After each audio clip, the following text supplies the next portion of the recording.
Hi everyone. If you're planning to take GMAT exam this year, or if you've already started but you're clueless on how to go about it, what is something that is going wrong in your preparation that you're not seeing the improvement despite a lot of hard work, and how to fast pace your preparation to reach the desired score, then this video is the perfect video for you to clarify all your problems which you're going through and fast pace your GMAT preparation. So let's get started, everyone. Point number one, students, understand the algorithm. Yes. For example, in verbal section, you get 23 questions to be done in 45 minutes. Correct. So now let's divide 23 questions into three parts. So 7 or 8 questions in first part, 7 or 8 questions second part, and rest of the question in third part. Now these first 7 questions will give you one reading comprehension and 2 or 3 critical reasoning questions. If you get all of them correct, no matter what, like even if your accuracy is approximately 60 or 70% in the rest of the questions, I would say you're still going to get above 40 in your verbal score. But here, if your accuracy is less than 50%, there's no way you're crossing a V35 score, because even though you get everything correct, but the weightage of the question will be lesser, the question will be easier, and you're not going to get a lot of marks. So that is something you have to keep in mind.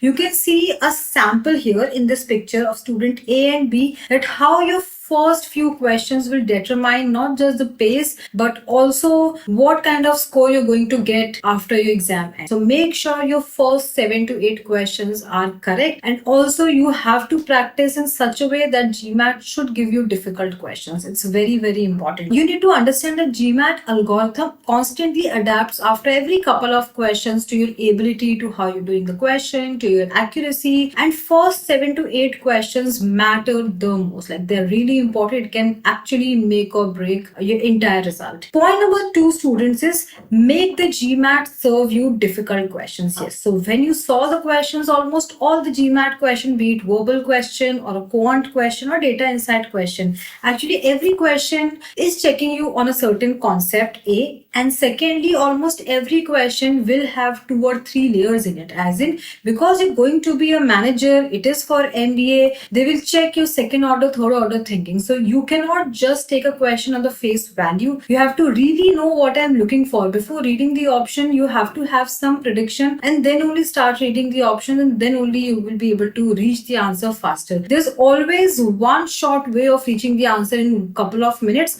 but if you do not know, you'll keep trying solving that question, and even though you get it correct, you end up taking a lot of time, which is not the right way. So you have to practice difficult level of questions, 700 plus level questions, and try to finish them within 2 minutes, and that takes some practice to earn. So make sure you practice a lot from whatever source you have. If you have no source, then I can recommend you some Manhattan book, some GMAT club questions. They are freely available online, so that is what you can do. You can also join the Telegram channel where we share some study material questions, reading lists on daily basis. Point number 3, students, is that you have to avoid certain things while preparing as well as while taking exam. Point number 1, that okay, first I'll study everything and then I'll start taking some 4 to 5 mocks, and then after that I'll just go ahead and take the exam. You have to start taking mocks from the very first month of your preparation so that you know how you will be doing for the exam. At the same time, you have to only and only take adaptive mocks, not the linear or those standardized mocks, so that you know okay how you're doing every time in the first 7 to 8 questions. 7 to 8 questions are the most important student questions, so make sure you do them correctly, and make sure you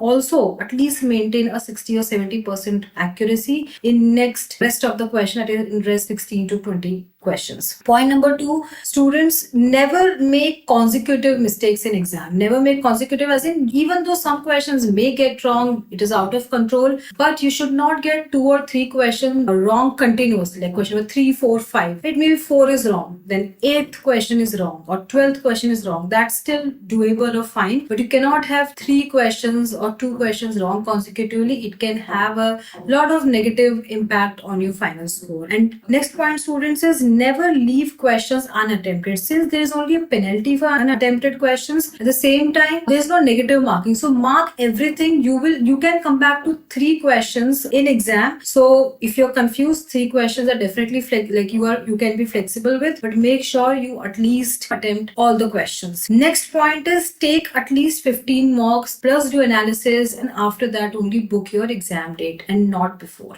Next point is learn to draw inferences. Yes, as we have discussed that every question is going to check you on certain concepts for sure, and your order of thinking, your second order and third order of thinking. And every question will have some hidden, I would say, symbols or some hidden meaning. Only if you read between the lines, only if you can infer what is given in the question, then only you'll be able to find out the correct answer. So correct tips will be, first try to understand each and every question really well. When you're preparing for the exam from day one, I've observed that students are only focusing on what is the shortcut or the shortest way to get the answer. Yes, but that is secondary. Finding correct answer is secondary. Understanding the question correctly is very important. You may take it very frivolous, like how much time will it take to understand the question, but trust me, that is 50% of the challenge you have to cross. If you're done with that, finding the correct answer will not take a lot of time. But if you're not interested in understanding the question, you will almost every time face challenging with most of the questions and finding its correct answer. So make sure you understand the question really well before you move to the correct option. Thirdly, especially in quant questions, try to insert the options rather than like trying to solve everything, because it takes a lot of time. So that works. For verbal questions, again, for critical reasoning, if we talk about, try to first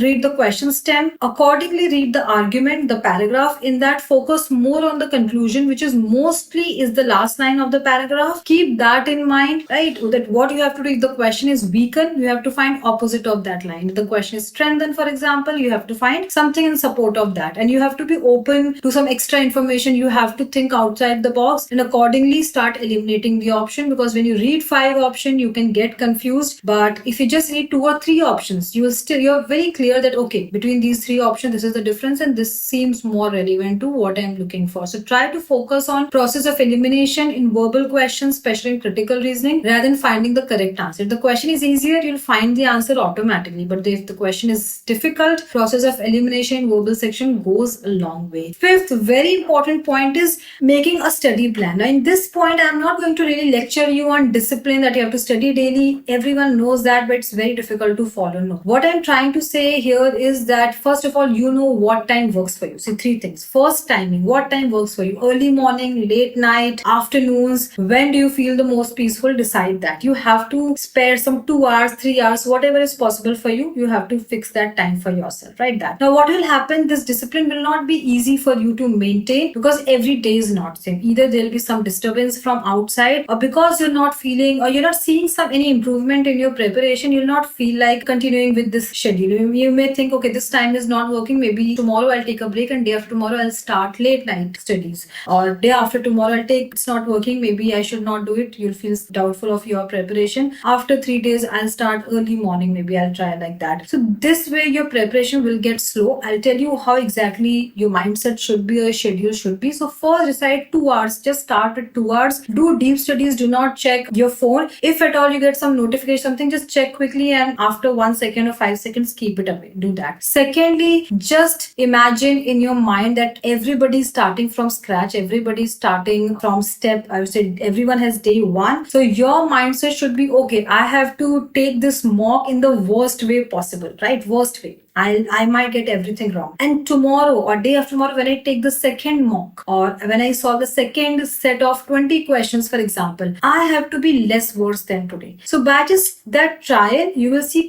improvement, and you have to, without expecting any results, you have to keep that mindset at least for 30 to 45 days towards, and you will then see the marked improvement. You can't expect improvement after every week. You can maybe expect some improvement after putting some 40 or 50 hours of work into your preparation, and then see, okay, how much I've improved. And every time when you're putting those 40 or 50 hours of work in slots of 2 hour or 3 hour in a day, right? Do that deep work. When you're studying, you're only studying. You're not in between checking your phone or you're distracted with something else. Just do that, and then rest of the day, out of 24 hours, only these 2 or 3 hours should be for GMAT, and rest for 20 hours you can do whatever you want. And you like just focusing on 700, but only focusing on small improvements, that I have to be slightly better tomorrow than now, you will definitely improve. So apart from all the tricks you you know, the moral of this story is let's get less and less worse day by day. That's all, right? Let's accept, okay, we are starting from scratch, we know nothing, and let's face the reality and let's be less and less worse on daily basis, and you will see marked improvement 30 to 45 days. Within 30 to 45 days, if you go with this kind of mindset and with this pace, right? If you already want that, okay, everybody is getting an above average score, but I'm getting a below average score, if you get into comparison from the very start, that difficult concepts of GMAT and then maintaining that mindset together is going to be very difficult. So make sure you're not comparing, you know your reality, and just try to get 1% better every day for next 30 to 45 days. If not, you're reaching a desired score, you'll be quite near it and you will know, okay, like, you know, you can maybe book the date and you can go ahead with the exam. So that is it, everyone, for today's session. I'll see you soon with next GMAT video.